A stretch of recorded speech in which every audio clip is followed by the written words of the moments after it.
You wake up in the dark, and something in your jaw is on fire. Not a dull ache, a pulse. Every heartbeat lands in your tooth like a hammer on a nail. You are lying on a bed of dried grass in a cave somewhere in what is now northern Spain, 40,000 years ago, and there is no one coming to help you who has ever heard the word dentist. There is no aspirin, no clinic, no anesthetic, just you, the fire dying down to embers, and a pain that will not stop until you do something about it yourself. You probably assume this is where the story ends. Ancient person, ancient problem, no solution. Just suffering until the tooth falls out or the infection spreads and, eventually, kills you. Cavemen gritting their teeth, kings wincing through feasts, a long, dark age of dental helplessness that only lifted when modern medicine arrived with Novocaine and a drill. That version is wrong. Not wrong in tone, the pain was real and often lethal, but wrong in its assumption that nobody did anything. Ancient humans were not passive victims of their own mouths. They were problem solvers under pressure, the same as you are when something hurts and you want it to stop. The evidence they left behind, scraped into bone and baked into clay, tells a story far stranger than "they just suffered." Start with the tooth itself, because the ache begins in biology. Human teeth are covered in enamel, the hardest substance the body produces, but enamel is not immune. Bacteria feed on sugars and starches, and as they feed, they excrete acid. That acid eats through enamel, then dentin, then reaches the soft pulp inside, where nerves live. Once bacteria reach the pulp, the pain is a nerve, inflamed and cornered, screaming the only way it knows how. Here is the twist. This problem got dramatically worse right around the time humans think of themselves as advancing. For nearly all of human evolution, ancestors ate meat, tubers, nuts, and fibrous plants, food that wore teeth down but rarely rotted them. Then, roughly 10,000 years ago, humans began farming grain.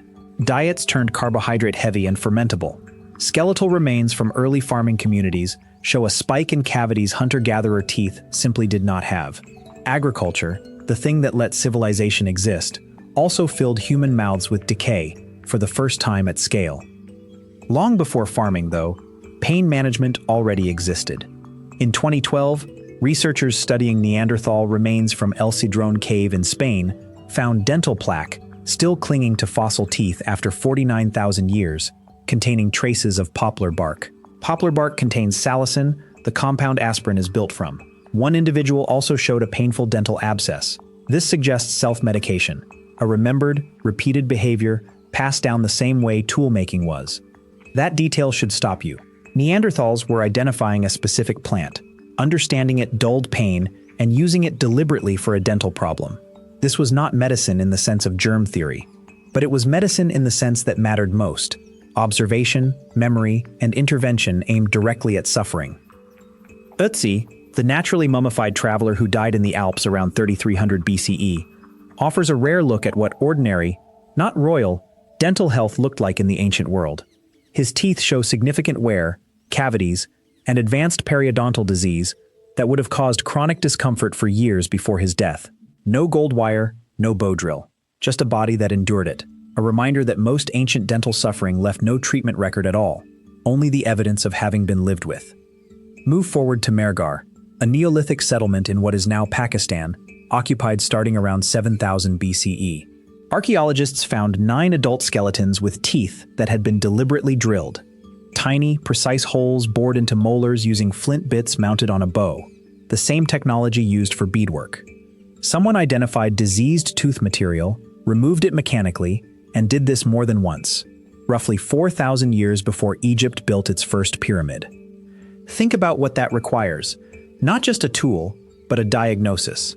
Someone had to recognize a specific tooth as the source of pain and hold a bow drill steady against a person's face, while that person sat there in evident distress. Call it primitive if you want. Call it dentistry, because that is what it was. Move the clock forward into ancient Mesopotamia, where the story shifts from intervention to explanation. Sumerian cuneiform tablets, dating to around 5000 BCE, describe the tooth worm, a creature believed to burrow inside the tooth and gnaw at the nerve. The idea shows up independently in Chinese, Indian, and Egyptian texts, with no plausible contact between the cultures. When a decayed tooth is cut open, the exposed pulp chamber does resemble a tunnel. The theory was wrong, but not stupid. The toothworm theory came with treatments. Sumerian and Babylonian remedies called for chants combined with pastes of henbane seed, packed directly into the cavity. Henbane contains genuinely psychoactive, pain-dulling alkaloids. Whether or not anyone believed a worm was being smoked out, the seed itself likely numbed the nerve, superstition and pharmacology, doing the same job you would ask a modern painkiller to do. Ancient Egypt takes the story further, into something resembling an organized profession. Around 2600 BCE, an official named Hesi-Re held the title Chief of Dentists and Physicians to the pharaoh. The earliest known individual on record, identified specifically as a dentist. Egyptian medical papyri list dozens of remedies for tooth pain, pastes of cumin and onion pressed into aching gums, incantations recited alongside physical treatment. Egyptian remains also show dental bridge work, a missing tooth replaced with a donor tooth, wired into place with gold thread. Ancient India developed its own independent tradition. The Sushruta Samhita, compiled roughly 2,600 years ago, describes gum disease in detail and lists metal instruments for scaling deposits off teeth and extracting the ones beyond saving. It also recommended chewing neem twigs to clean teeth and reduce infection, a practice with genuine antibacterial grounding that persisted across South Asia for thousands of years afterward. That detail opens a harder question: who actually got to be pain-free? Gold wire and donor teeth were for people who could afford them. Priests, officials, nobility. Everyone else relied on folk remedies passed through families, heated implements, herbal pastes, or pulling a tooth with a cord tied to a door. Pain has always been universal. Relief from pain has almost never been distributed that way. The gap widens further in ancient Etruria, around 700 BCE, where craftsmen produced gold dental bridges holding replacement teeth carved from ox bone, riveted onto the remaining natural teeth, found in burial sites belonging to people of clear social standing.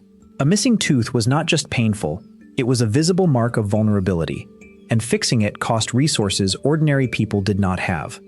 A toothache is never purely private when the person suffering runs a kingdom. A monarch in agonizing pain does not negotiate patiently. Court physicians across Egypt, Mesopotamia, and Rome were not luxury staff.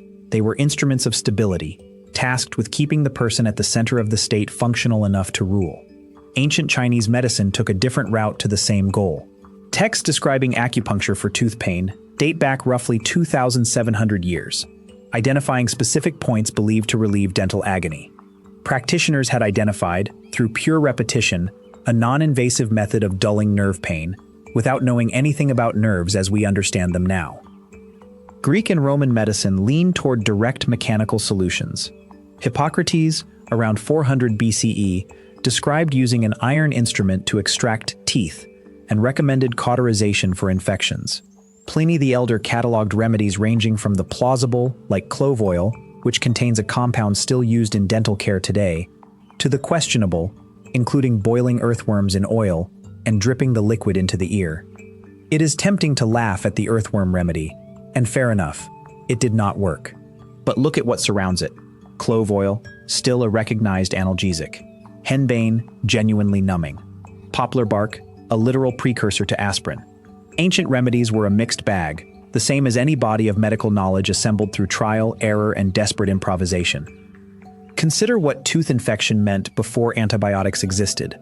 A dental abscess left untreated does not stay contained. It can spread into the jaw, the sinuses, the bloodstream. Sepsis from a dental infection was a real, unremarkable cause of death for most of human history, cutting across social class even as treatment access did not.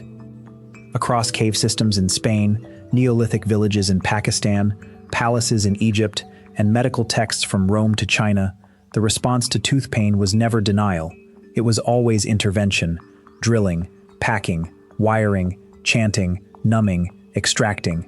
Different tools, wildly different theories of disease, but the same underlying refusal to simply accept the pain as final. You are, in a real sense, descended from that refusal. Every ancestor who ever suffered a toothache without a modern dentist still had to do something. Chew on the other side. Pack the cavity with whatever plant was known to numb it. Tie a cord to a door and pull. The line connecting you to a Neanderthal chewing bark in a Spanish cave is not metaphorical. It is a continuous thread of people encountering the same biological failure and refusing to sit with it. You started this thinking ancient people were passive against pain, and modern people are active against it. But the truth is stranger. They were never helpless. What has changed is not the impulse to fight back against pain. What has changed is only the sophistication of the tools available to fight with. Strip away the technology, and the underlying behavior is identical to what happened in that cave 49,000 years ago. Identify the source of pain, apply a learned intervention, repeat what worked. What tooth pain reveals, more than almost any other ailment in the historical record, is that human ingenuity has never waited for permission from technology. It shows up as soon as suffering does. That refusal is older than cities, older than writing, older than agriculture itself. It is one of the oldest things about being human at all. So the next time your jaw aches and you reach for something to make it stop, understand what you are actually doing. You are enacting the oldest continuous project in human history, refusing to accept pain as permanent, reaching for whatever tool your era has made available, trusting that something can be done. It always could. It still can. And somewhere in that unbroken chain, a Neanderthal with an aching molar and a strip of bark in hand already knew it, long before anyone thought to write it down.